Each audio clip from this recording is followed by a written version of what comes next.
Tell me, how have you prepared for this event? Been playing pretty much every day, as much as possible. I recently started training with Meds also, who's like a really fast Fox, so he's helping me in the Fox matchup. I mean, just playing, practicing tech skill, playing as much as you can. Like, the more you play, the better you're gonna get. The main thing I think was I was able to have like a good amount of sleep for the beginning half, and I wasn't too tired. But by the end of the day, I completely fell apart. I only took one stock in the last group battle. And it was an important stock, but I just like, wow, I could have definitely done better. And I think the physical health aspect is the most important, really, to do well at these tournaments. Not well. I was taking a break in December to recollect myself, and then I didn't play as much as I should have. And then I went to SSS, and now I'm here. So tell me, like, what happened at that SSS? Because you made it seem like there's something that went on down there. I lost.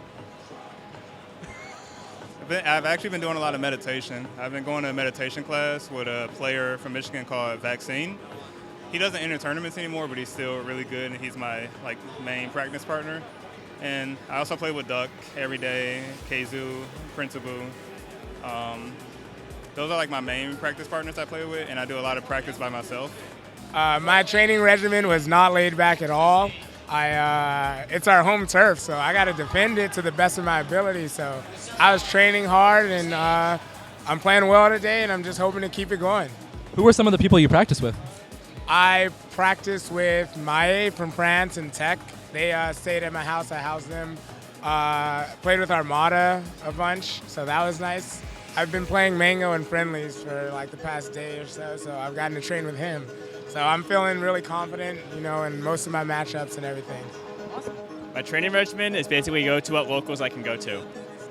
There honestly isn't too much beyond that. I don't really play outside of tournaments because I haven't had the time recently.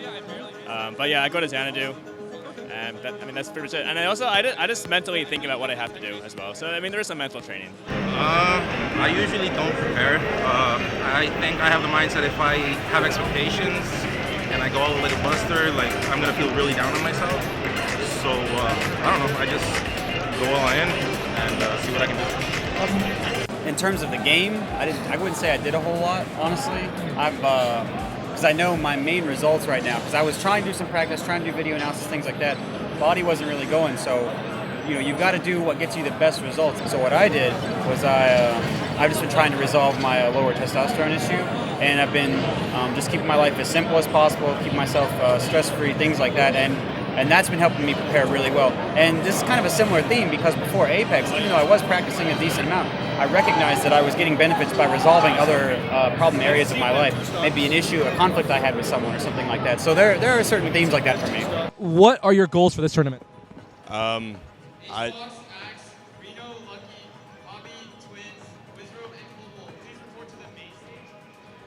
I feel you. The shortest interview. No, I'm kidding. My goal for this tournament is to win. I won DreamHack. I beat Armada last time, so that's my last step is to be the best player in the world. So the only thing I can accept now is first place, pretty much.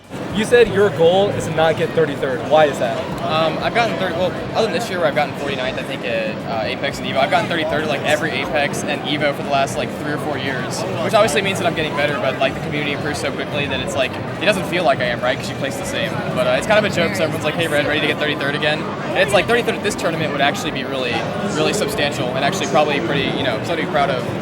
Win. I don't know. My projected bracket. So I have to play Drugged Fox and Hungrybox if I win. So those are kind of just kind of looking in. Basically, just do better against Hungrybox, beat them, whatever. Show people that maybe the matchup's not impossible. Maybe it is. We'll find out. But otherwise, just kind of keep myself up. Just try to stay positive. I've been trying to work on more of my mentality and stuff. So just try to see if I can work all that out, basically. Ideally, I want to win. First place. Take home first in doubles and singles.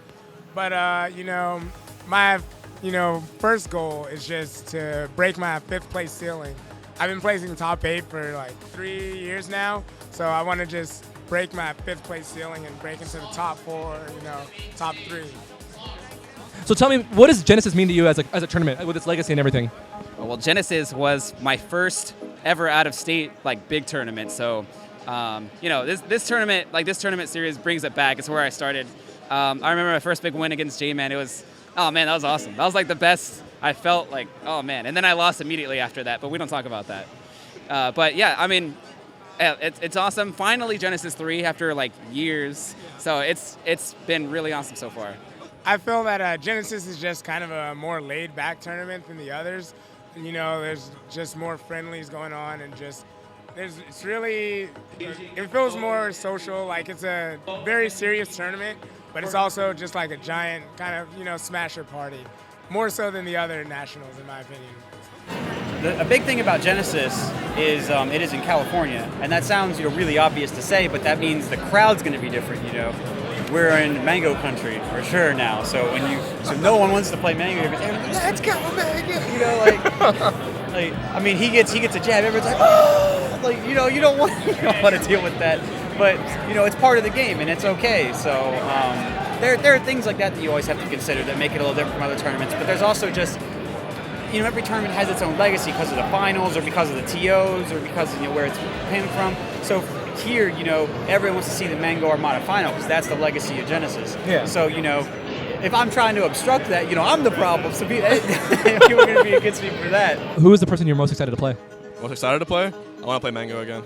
Yeah. And Leffen if he was here on my side, but he didn't make it, so Mango for sure. And Armada, just everyone. I want to fuck everyone up. I think the one person I really want to play is SFAT because he is the Pikachu killer, right? But I've been training a lot against Fox, and I want to see how I do this time.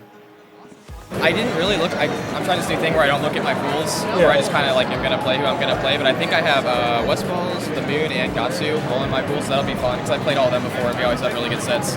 Okay. So how do you usually do against Westballs and Gatsu? Me and Westballs are 2-2. Not a lot of people know that, but I beat him in Texas in March, and then he came to Xanadu and beat me 2-1 in sets. So it would be a tiebreaker kind of thing. But yeah, he's obviously when he's on point, it's I have a very low chance of winning. But I think it's doable for sure. Awesome. And how about the Moon and Gatsu? The Moon usually beats me 90% of the time. Gatsu, I beat him last time, but who knows? It's just everyone's so good now. I'm really scared, but we'll see. I'm excited.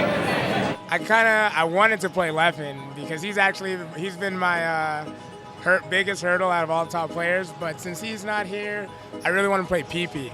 I've always felt that I'm really strong against him for whatever reason, so I would love a chance to take him out. What do you think makes your training regimen different from other players from larger regions or with a larger pool of better players? I think the biggest thing is my approach to playing people who are worse than me. The biggest thing I do is that I don't just try to beat the player in front of me.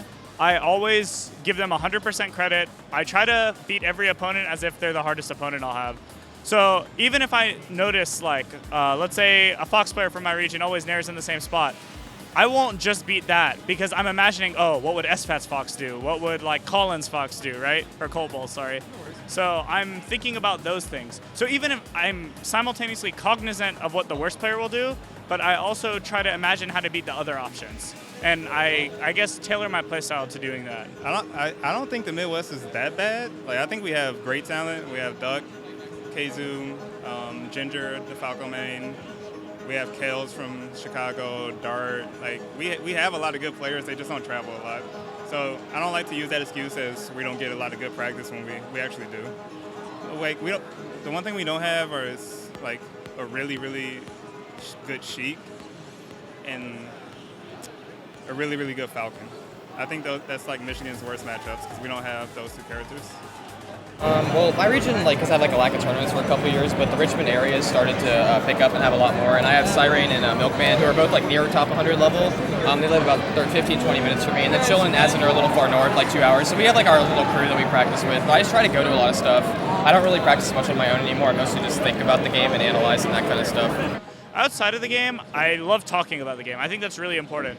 As far as people from smaller regions, I've noticed every player who's gotten good from the smaller region. They love talking about the game. They're like a student of the game, right? And I think that's definitely essential because if you're from a larger region, you have the advantage of experience. You have the advantage of playing in front of big crowds. From a smaller region, all you really got is yourself. You got to think. You got to talk to people. Find people around you who also like talking about the game. And I think definitely studying and theory crafting goes a long way. it takes a little practice to execute it. But, I went from I did awful at first, but, give me 3 or 4 months, I started doing pretty well. Any final words for people that want to get better? To get better. Yeah, just keep on going at it. Just don't get discouraged and just smile after every match. As long as you can be mad at yourself, but don't be mad at the other person, really.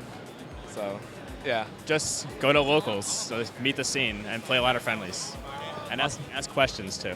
So I'm kind of deviating from the standard script here, but I know for a fact that when people tend to focus on other aspects of their lives, solutions kind of resolve themselves in the back of your subconscious. Have you done any sort of reading in that, or has it applied to your Smash play?